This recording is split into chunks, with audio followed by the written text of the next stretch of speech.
بسم اللہ الرحمن الرحیم الحمد للہ رب العالمین والصلاة والسلام علی سید المرسلین۔ یہ ہمارا اصول شاشی کا سبق جاری ساری ہے، اور گزشتہ دروس کے اندر ہم نے کتاب اللہ کی بحث کی جو پہلی فصل تھی خاص اور عام کے بارے میں وہ پڑھی تھی۔ آج ہم دوسری فصل پڑھیں گے مطلق اور مقید کے حوالے سے۔ تو قرآن کے الفاظ کی تقسیم کے حوالے سے ہماری بات چلی۔ ہم نے خاص اور عام پڑھا، تو وہ بھی کیا ہے، قرآن کی الفاظ کے بارے میں پڑھا کہ قرآن کی بعض الفاظ خاص ہوتی ہیں، بعض الفاظ عام ہوتے ہیں۔ اسی طرح قرآن کے بعض الفاظ جو ہے وہ مطلق ہوتے ہیں، بعض الفاظ مقید ہوتے ہیں۔ مطلق کا مطلب یہ ہے کہ اس کے اندر کسی چیز کی تخصیص نہیں کی جاتی کہ فلاں چیز کرو فلاں نہ کرو، بلکہ وہاں پر یہ کہا جاتا ہے کہ کرو۔ آگے مثالیں پڑھیں گے تو اسے آپ کو مزید تفہیم ہو جائے گی۔ جبکہ جو مقید ہوتا ہے، مقید میں کیا ہوتا ہے کہ کسی چیز کو خاص کر کے بقیہ جو چیز ہوتی ہے تو اس پر حکم لاگو ہوتے ہیں۔ جیسے ہم کہیں کہ بھائی تدریس کے لیے مدنی ہونا شرط ہے، جو کہ کنز المدارس یا پھر دعوت اسلام کی یہاں ایک اصطلاح ہے، جو درس نظامی سے فارغ ہوتا ہے اس کو مدنی کہا جاتا ہے۔ تو اگر ہم کہیں کہ بھائی تدریس کے لیے درس نظامی پڑھانے کے لیے مدنی ہونا شرط ہے، تو یہ کیا ہو گیا، مقید ہے۔ یعنی اگر کوئی دوسری جامعہ سے فارغ التحصیل ہوتا ہے تو اب وہ اس کے اندر داخل نہیں ہے۔ کوئی سکندری کہلاتا ہے یا کوئی دوسری جامعات سے پڑھتا ہے تو ان کو الگ، جیسے مصباح ہی ہیں تو ان کو الگ ایک تخلص ملتا ہے، تو وہ اس کے اندر داخل نہیں ہوں گے، کیونکہ یہاں پر تقیید کی گئی ہے، اس کو مقید کیا گیا ہے کہ جو مدنی ہوگا وہی تدریس کرے۔ تو یہ میں نے بطور مثال کے بات عرض کی ہے۔ لیکن جب مطلق کی بات آئے گی تو مطلق کے اندر ہم کہیں گے کہ بھائی تدریس کے لیے فارغ التحصیل، تدریس فارغ التحصیل کریں گے، جو درس نظامی پڑھا ہوا ہوگا وہ تدریس کریں گے۔ تو اب یہاں پر تدریس کا جو فعل ہے وہ فارغ التحصیل ہونے کے اعتبار سے کیا ہے، مطلق ہے، کہ کوئی سا بھی فارغ التحصیل چاہے کسی بھی جامعہ سے ہو تو وہ پڑھا سکتا ہے۔ ٹھیک ہے، تو یہ فرق ہے مطلق اور مقید کے اندر۔ تو جو مطلق ہوگا اس کو مطلق ہی رکھا جائے گا، مطلق کو خبر واحد کے ساتھ، خبر واحد کے ساتھ یا خود قیاس کے ذریعے تخصیص کرنا جائز نہیں ہے۔ کم و زیادہ تخصیص، تقصیر و زیادتی کرنا یہ جائز نہیں۔ اگر کتاب اللہ میں اللہ نے فرمایا کہ یہ حکم کرو اور وہاں پر تخصیص نہیں ہے، مقید نہیں ہے، تو وہاں اس کو مطلق رکھا جائے گا اور اس پر ہم عمل کریں گے۔ ٹھیک ہے، ایک تفہیمی طور پر ایک مثال عرض کرتا ہوں۔ قرآن پاک کے اندر اللہ تعالیٰ نے فرمایا کہ یا ایھا الذین آمنوا صلوا علیہ وسلموا تسلیما، کہ اے مومنو حضور پر صلاۃ و سلام پڑھو۔ یا ایھا الذین آمنوا صلوا علیہ وتسلیما، حضور پر صلاۃ و سلام پڑھو۔ اب اس میں تقیید نہیں ہے کہ بھائی صبح کے وقت پڑھو، شام کے وقت پڑھو، رات کے وقت پڑھو، تو اس میں کسی وقت کی تقیید نہیں ہے۔ تو ہم اس کو بطور دلیل پیش کرتے ہیں کہ بھائی اذان سے پہلے درود پاک پڑھنا جائز ہے، کیونکہ قرآن کے اندر اس آیت کے اندر اللہ تعالیٰ نے مطلقاً حکم فرمایا ہے۔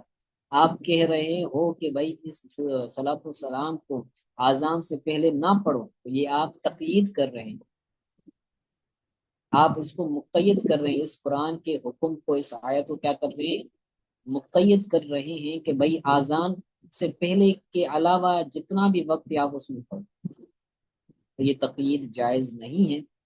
اگرچہ تمہارے پاس خبر واحد ہو، قیاس ہو، پھر بھی نہیں چلے گا، کیونکہ جو مطلق ہوتا ہے اس کے لیے، اس مطلق کے ثبوت کے لیے دلیل کی محتاج نہیں۔ آگے پڑھیں گے، جبکہ جو مقید ہوتا ہے وہ دلیل کا محتاج ہوتا ہے۔ مطلق اصل ہے، اصل کے ثبوت کے لیے دلیل کی محتاجی نہیں ہوتی، جو فرع ہوتا ہے فرع کے ثبوت کے لیے دلیل کی محتاجی ہوتی ہے۔ جیسے مثال بیان کی گئی کہ جو مباح ہے، اشیاء کے اندر جو اصل ہے وہ مباح ہو، کوئی کام ہو، کوئی فعل ہو، کوئی بھی چیز ہو، تو ان تمام چیزوں میں اصل کیا ہے؟ اس چیز کا حلال ہونا، اس چیز کا جائز ہونا۔ اگر کوئی بندہ کسی چیز کو حرام کہے گا تو ہم کہیں گے کہ بھائی اس چیز کے حرام ہونے پر دلیل پیش کرو، کہ الاصل فی الاشیاء اباحۃ، کہ اشیاء کے اندر جو اصل ہے وہ کیا ہے؟ جائز ہونا ہے۔ اگر کوئی ناجائز کہتا ہے، حرام کہتا ہے، تو اس کو دلیل لانی پڑے گی اور دلیل سے اس کو حرام قرار دینا۔ ٹھیک ہے، تو یہی دلیل ہماری میلاد النبی صلی اللہ علیہ وسلم پر بھی پیش کی جا رہی ہے۔ ٹھیک ہے، تو یہ مطلق اور مقید کا مفہوم تھا۔ آگے اس کی وضاحت کریں گے، امثلہ بیان کریں گے، تو آج انشاءاللہ تعالی 3 امثلہ بیان پڑھیں گے۔ کوشش تو یہی ہے، کیونکہ اس کی مثال خاص و عام کی طرح مشکل نہیں ہے، اس کی مثالیں آسان ہیں۔ تو عبارت پڑھتے ہیں، ترجمہ کرتے ہیں۔ کہتے ہیں فصل فی المطلق والمقید، ذهب أصحابنا إلى أن المطلق من الكتاب الله من كتاب الله تعالى إذا أمكن العمل بإطلاقه فالزيادة عليه بخبر الواحد والقياس لا يجوز۔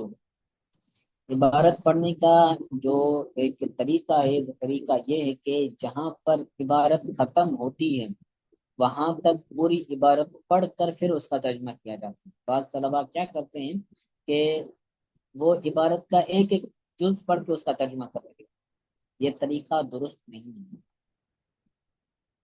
ٹھیک ہے، تو طریقہ عبارت پڑھ کے ترجمہ کرنے کا یہ ہے کہ جہاں پر جملہ پورا ہو رہا ہے، جہاں پر معنی ختم ہو رہی ہے، تو وہاں تک پوری عبارت پڑھ کر پھر وہاں پر اس کا ترجمہ کرو۔ تو اس کی علامت یہاں کاما کے طور پر دی جاتی ہے، کبھی کبھار فل اسٹاپ دیا جاتا ہے، تو یہ بھی علامت ہے کہ یہاں پر جملہ ختم ہو رہا ہو۔ تو میں نے عبارت پر یہ ترجمہ کرتے ہیں کہ مطلق اور مقید کے بارے میں فصل، تو فصل سے پہلے حاضہ نکالیں گے، حاضہ فصل فی المطلق والمقید، یہ مطلق اور مقید کے بارے میں فصل ہے۔ تو حاضہ مبتدا بنے گا اور فصل اپنے متعلق سے مل کر یہ اس کی خبر بنے گی۔ تو کہتے ہیں ذهب اصحابنا، ہمارے اصحاب اس بات کی طرف گئے ہیں کہ کتاب اللہ کے اندر جو مطلق ہے، کتاب اللہ یعنی قرآن کے اندر، کتاب اللہ کے اندر جو مطلق ہے اس پر اس کے اطلاق کے ساتھ عمل کرنا جب ممکن ہوگا۔ ہمارے اصحاب اس بات کی طرف گئے ہیں کہ مطلق جو کتاب اللہ سے ہے، تو مطلق پر اپنی اطلاق کے ساتھ عمل کرنا جب ممکن ہوگا، تو اس پر خبر واحد اور قیاس کے ذریعے بے یہ سببیہ آئے گی۔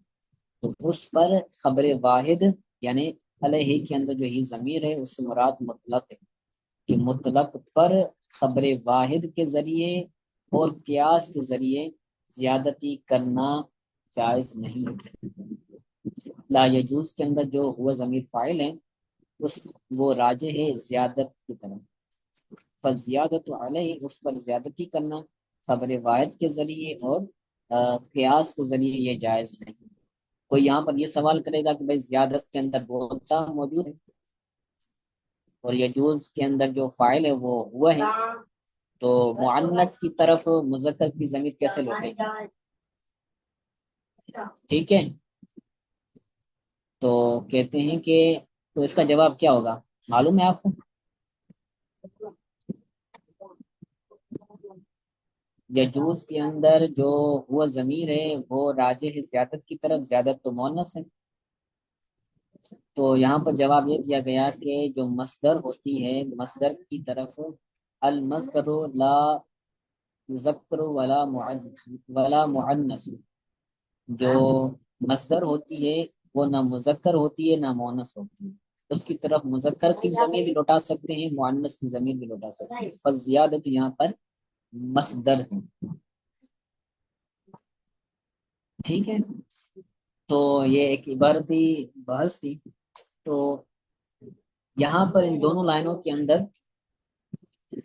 جو بتایا گیا ہے کہ کتاب اللہ کے اندر جو اللہ تعالیٰ نے حکم دیا مطلقاً دیا، کسی قید کے ساتھ اس کو خاص نہیں کیا، تو اب اس پر، اس مطلق پر جب اطلاق کے ساتھ، یعنی اس کو مطلق رکھ کر عمل کرنا جب ممکن ہوگا تو اس کو مطلق رکھا جائے گا، خبر واحد کے ذریعے یا پھر قیاس کے ذریعے اس پر عمل، اس پر زیادتی کرنا یہ جائز نہیں ہے۔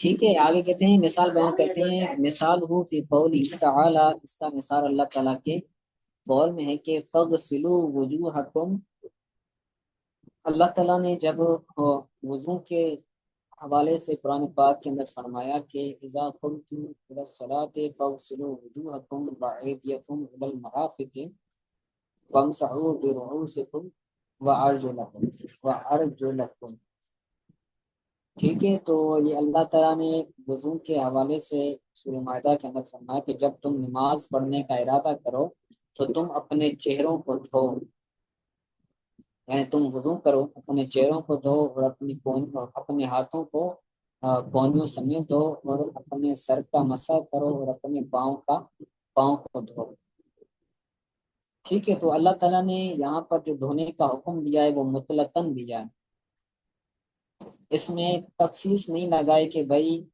جو وضو ہے، وضو کی اندر نیت کا شرط ہونا ضروری ہے۔ تو امام شافعی علیہ رحمہ کیا کرتے ہیں کہ وضو کے لیے وہ شرط لگاتے ہیں نیت کی، جو بندہ نیت نہیں کرتا وضو کرنے کی تو اس کا وضو نہیں ہوگا۔ اسی طرح امام شافعی کے نزدیک ترتیب شرط ہے، یعنی پہلے وہ چہرہ دھوئے گا، چہرے کے بعد وہ دونوں کونیاں دھوئے گا، دونوں ہاتھ دھوئے گا، اس کے بعد مسح کرے گا، پھر پاؤں دھوئے گا۔ اگر کوئی بندہ ترتیب سے وضو نہیں کرتا، پہلے پاؤں دھوتا ہے، پھر چہرہ دھوتا ہے، پھر مسح کرتا ہے، پھر آخر میں کونیاں دھوتا ہے، ترتیب قائم نہیں کرتا، تو امام شافعی کے نزدیک اس کا وضو کیا ہوگا؟ نہیں ہوگا۔ اسی طرح جو موالات ہے، یعنی پے در پہ دھونا، کنٹینیو دھونا، یہ بھی امام شافعی علیہ رحمہ کے نزدیک شرط ہے کہ اگر کوئی بندہ چہرہ دھو لے، پھر 5 منٹ کے بعد پھر وہ ہاتھ دھو لے، پھر 2-3 منٹ کے بعد پھر وہ مسح کرے، اسی طرح یعنی بیچ میں گیپ کرنا کوئی کر کے وضو کرتا ہے تو امام شافعی علیہ رحمہ کے نزدیک اس کا وضو نہیں ہو۔ اسی طرح بسم اللہ پڑھنا وضو کے اندر امام شافعی علیہ رحمہ کے نزدیک شرط ہے۔ تو یہ تمام چیزیں وہ خبر واحد کے ذریعے ثابت کرتے ہیں۔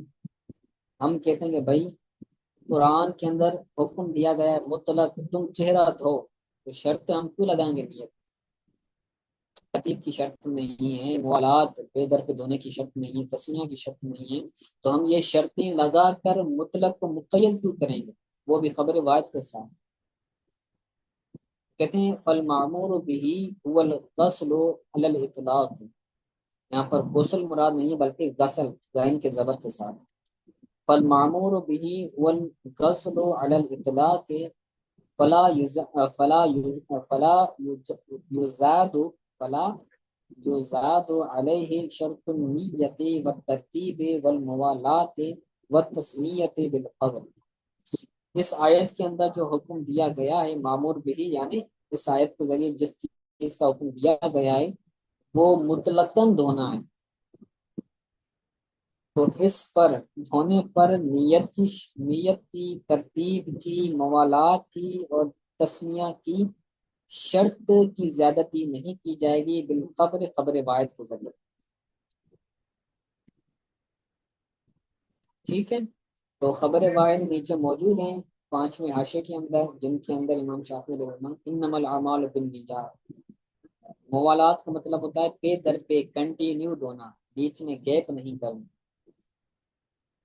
پھر کوئی بندہ چہرہ دھوئے، چہرہ دھونے کے بعد پھر چلا جائے، پھر واپس آ جائے، پھر آگے وضو کو کنٹینیو کرتے، تو یہ بیچ میں گیپ ہو جائے گا، تو اس کا موالات نہیں پائے جائیں گے۔ تو امام شافعی علیہ الرحمہ نے جن چیزوں کو شرط قرار دیا ہے تو ہر ایک پر نیچے انہوں نے دلیل بیان کی ہے کہ نیت انما الاعمال بالنیات، نیت کا اعمال کا دار و مدار نیت پر ہے، ٹھیک ہے۔ تو یہ کیا ہو جائے گی؟ اس سے وہ کہتے ہیں کہ کیا ہے، نیت شرط ہے۔ اسی طرح فرمان ہے کہ لا وضوء لمن لم یذکر اسم اللہ علیہ، جس نے اللہ کا نام ذکر نہیں کیا اس کا وضو نہیں ہے۔ یہ تمام جو ہے وہ احادیث ہیں جن کے ذریعے امام شافعی علیہ الرحمہ دلیل رکھتے ہیں کہ بھائی یہ چیزیں شرط ہیں۔ ہم کہتے ہیں خبر واحد ہے، خبر واحد کے ذریعے مطلق کو متعین کرنا یہ جائز نہیں۔ ٹھیک ہے، تو ہم عمل کیسے کرتے ہیں؟ ہم دونوں کے اندر تطبیق بیان کرتے ہیں، کہتے ہیں ولاکی یعملو، ولاکی یعملو، یہ مجور پڑھا جائے گا، ولاکی یعملو بالخبر علی وجہ لا یتغیر به حکم الکتاب، ولاکی یعملو بالخبر علی وجہ لا یتغیر به حکم الکتاب، لیکن خبر پر ایسے طریقے کے ساتھ، خبر پر ایسے طریقے سے عمل کیا جائے گا کہ جس طریقے کے ذریعے کتاب اللہ کا حکم تبدیل نہ ہو۔ خبر واحد پر ایسے عمل کریں گے، ایسے طریقے پر عمل کریں گے کہ جس طریقے کے ذریعے کتاب اللہ کا حکم متغیر نہ ہو، تبدیل نہ ہو۔ فیقال، تو کہا جائے گا الغسل المطلق فرض بحکم الکتاب والنیت سنت بحکم القبر، تو کہا جائے گا کہ جو مطلقاً دھونا ہے تو یہ کتاب اللہ کے حکم سے فرض ہے، کہ کتاب اللہ میں حکم دیا گیا کہ دھو، تو اب کتاب اللہ کے حکم سے یہ فرض ہو گیا، لیکن جو خبر واحد کے اندر نیت کی شرط آئی ہے تو وہ والنیت سنت بخبر الحکم، خبر کے حکم کے ذریعے نیت یہ سنت ہے۔ ٹھیک ہے، تو ہم دونوں میں تطبیق بیان کرتے ہیں، خبر واحد کے اندر جو حکم آیا ہے اس کو سنت پر معمول کرتے ہیں، اور کتاب اللہ کے اندر جو مطلقاً حکم آیا ہے اس کو ہم فرض کر کے فرض قرار دیتے ہیں، تو اس طرح ہم دونوں پر عمل کرتے ہیں۔ تو یہ پہلی مثال تھی۔ دوسری مثال بیان کرتے ہیں کذالک قلنا فی قوله تعالی الزانیۃ والزانی فجلدوا کل واحد منہما مئۃ جلدۃ، اللہ تعالیٰ نے زانی مرد و عورت کی سزا بیان کرتے ہوئے ارشاد فرمایا، اسی طرح ہم نے کہا اللہ تعالیٰ کے قول میں کہ زنا کرنے والی عورت، زنا کرنے والا مرد، ان دونوں میں سے ہر ایک کو 100 کوڑے مارو۔ جلد بولتے ہیں کوڑوں کو، کوڑے یہ چمڑے کے بنے ہوئے ایک ہوتے ہیں جس کے اندر ایک درد والی کیفیت دینے کے لیے اس کو بیان کیا وضع کیا جاتا ہے۔ ٹھیک ہے، تو جب زانی جب زنا کی جائے، چاہے مرد ہو چاہے عورت ہو، تو ان دونوں میں سے ہر ایک کو 100 کوڑے مارے جائیں گے، لیکن اس کے اندر دو چیزیں، جو زنا کرنے والا شخص ہے چاہے مرد ہو چاہے عورت ہو، تو وہ اگر شادی شدہ ہو تو اس کو رجم کیا جائے، اگر وہ غیر شادی شدہ ہے تو اس کے لیے یہ حکم بیان کیا گیا ہے کہ اس کو 100 کوڑے مارے جائیں، لیکن جو شادی شدہ ہے، شادی ہونے کے باوجود بھی وہ زنا کرتا ہے تو اس کو رجم کیا جائے گا۔ رجم کا مطلب یہ ہے کہ اس کو مارا جائے گا، یعنی رجم تو کہتے ہیں پتھر مار مار کر اس کو مار دیں، اس کو ختم کر دیں، اس کا قتل کر دیں۔ ٹھیک ہے، تو یہاں پر اس آیت کے اندر جو غیر شادی شدہ ہیں اس کا حکم بیان کیا گیا ہے کہ جب وہ زنا کریں تو ان دونوں میں سے ہر ایک کو 100 کوڑے مارو۔ فجلدو یہاں پر کیا ہے؟ یہ مطلق ہے کہ ان کو کوڑے مارو۔ تو ان الکتاب جعل جلدۃ المئۃ حدا للزنا فلا یزاد علیہ التغریب حدا لقوله علیہ السلام، کتاب نے، قرآن نے 100 کوڑوں کو زنا کی حد قرار دی، کتاب اللہ نے 100 کوڑوں کو زنا کی حد قرار دی ہے، تو اس حد پر تغریب کو زیادہ کرنا حد کے طور پر، یہ تو اس تو اس حد پر، تو اس مطلق پر تقریب کو زیادہ نہیں کیا جائے گا حد کے طور پر۔ تقریب کا مطلب کیا ہے؟ تقریب کا مطلب یہ ہوتا ہے کہ اس کو اپنے شہر سے نکال کر کسی دوسرے شہر میں، کسی دوسرے ملک میں نکال دینا، جسے ہم ملک بدر کہتے ہیں، کہ ملک بدر کر دینا۔ تو پہلے جو قبیلے ہوتے تھے تو وہ قبیلہ بدر کر دیتے تھے، یعنی اپنے قبیلے سے نکال کر دوسرے قبیلے کے اندر اس کو نکال دیتے تھے۔ تو ہمارے یہاں چونکہ اب ممالک ہیں تو ہم اس کو کہتے ہیں کہ یہ ملک بدل کر دینا، تقریب کہتا ہے یعنی اس کو رسوا کر دینا۔ تو یہ جو قرآن کا حکم ہے وہ مطلق ہے، تو اب اس مطلق میں ہم مقید اس کو ایسے نہیں کریں گے کہ بھائی، مطلق کو مقید ایسے نہیں کریں گے کہ بھائی اس کوڑوں کے ساتھ، 100 کوڑوں کے ساتھ اس کے لیے تقریب کو بھی حد کرا دیں گے بھائی 100 کوڑے بھی ماریں گے اور اس کو ملک بدر بھی کریں گے۔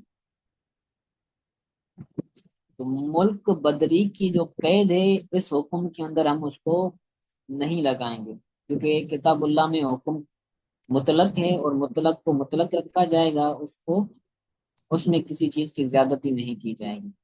حضور صلی اللہ علیہ وسلم کے قول کی وجہ سے تقریب کی زیادتی نہیں کی جائے گی حد کے طور پر۔ حضور کا قول کیا ہے، فرمان کیا ہے؟ حضور کا فرمان ہے البکر بالبکر جلد جلد مئتن و تقریب عام، البکر بالبکر جلد مئت جلد مئت و تقریب عام، کہ باقرہ مرد باقرہ عورت سے جب زنا کرے تو اس کے لیے، باقرہ سے مراد ہے غیر شادی شدہ، جس ٹھیک ہے، باقرہ عورت تو آپ نے سنی ہوگی، تو یہاں پر باقرہ مرد سے مراد ہے غیر شادی شدہ۔ تو باقر مرد باقر عورت کے ساتھ جب زنا کرے تو اس کو 100 کوڑے، اس کے لیے 100 کوڑے ہیں، اور 1 سال ملک بدر کرنا۔ ٹھیک ہے، تو ہم اس حدیث کی وجہ سے اس کو زیادتی نہیں کریں گے کہ ہم کہیں کہ بھائی جو 100 کوڑے ہیں وہ بھی حد ہے اور ملک بدر کر دینا یہ بھی حد ہے، تو ہم زیادتی نہیں کریں گے، بلکہ ہم عمل کریں گے ایسے طریقے پر کہ مطلق کے اندر زیادتی نہ ہو۔ وہ کیسے کریں گے؟ بل یعمل بالخبر علی وجہ، بلکہ خبر کے ساتھ، خبر پر ایسے طریقے سے عمل کریں گے۔ بل یعمل، بلکہ عمل کیا جائے گا خبر پر ایسے طریقے سے کہ لا یتغیر بہی حکم الکتاب، کہ اس طریقے کے ذریعے کتاب اللہ کے حکم کے اندر کوئی تبدیلی واقع نہ ہو۔ ٹھیک ہے، تو کیا کریں گے؟ فیکون فیکون الجلد حدا شرعیا بحکم الکتاب، تو جو کوڑے لگانا ہے، تو کوڑے لگانا یہ کتاب اللہ کے حکم کے ساتھ شرعی حد ہے، شرعی حد ہوگی۔ تو 100 کوڑے لگانا یہ شرعی حد ہوگی کتاب اللہ کے حکم کی وجہ سے۔ بات تغریب اس کا عطف جلد پر، فیکون الجلد و تغریب، ٹھیک ہے، اور ملک بدل کرنا و تغریب مشروعا سیاستن بحکم الخبر، اور جو ملک بدر کرنا ہے تو یہ خبر واحد کی وجہ سے مشروع کی گئی ہے سیاست پر، یعنی جو حاکم وقت ہوگا ہم اس کی رائے کی طرف اس کو سپرد کریں گے کہ بھائی جو سلطنت کا بادشاہ ہے وہ اگر تقریب کرنا چاہے تو کرے، نہ کرنا چاہے تو نہ کرے۔ ٹھیک ہے، تو ہم ان دونوں کے درمیان اس طرح مطابقت، موافقت قائم کریں گے، لیکن تقریب کو ہم کیا جو ہے وہ اس کا سزا کا جز قرار نہیں دیں گے کہ بھائی جو زنا کی سزا ہے وہ 100 کوڑے بھی ہیں اور تقریب بھی ہے، ہم ایسا نہیں کریں گے، بلکہ ہم کہیں گے کہ بھائی جو شرعی سزا ہے زنا کی وہ 100 کوڑے ہیں، لیکن جو ملک بدر کرنا ہے تو یہ حاکم وقت کی طرف سپرد ہیں، وہ اگر دینا چاہے تو دے، نہ دینا چاہے تو اس کی مرضی۔ تو ہم مطلق پر مطلق کو مطلق رکھ کر عمل کریں گے، اس کے اندر خبر واحد کے ذریعے یا پھر قیاس کے ذریعے زیادتی نہیں کریں گے۔ تو آج ہم نے 2 مثالیں پڑھی ہیں، تو امید ہے سمجھ آ گیا ہوگا، اگر کوئی بات سمجھ نہیں آئی تو پوچھ لیں۔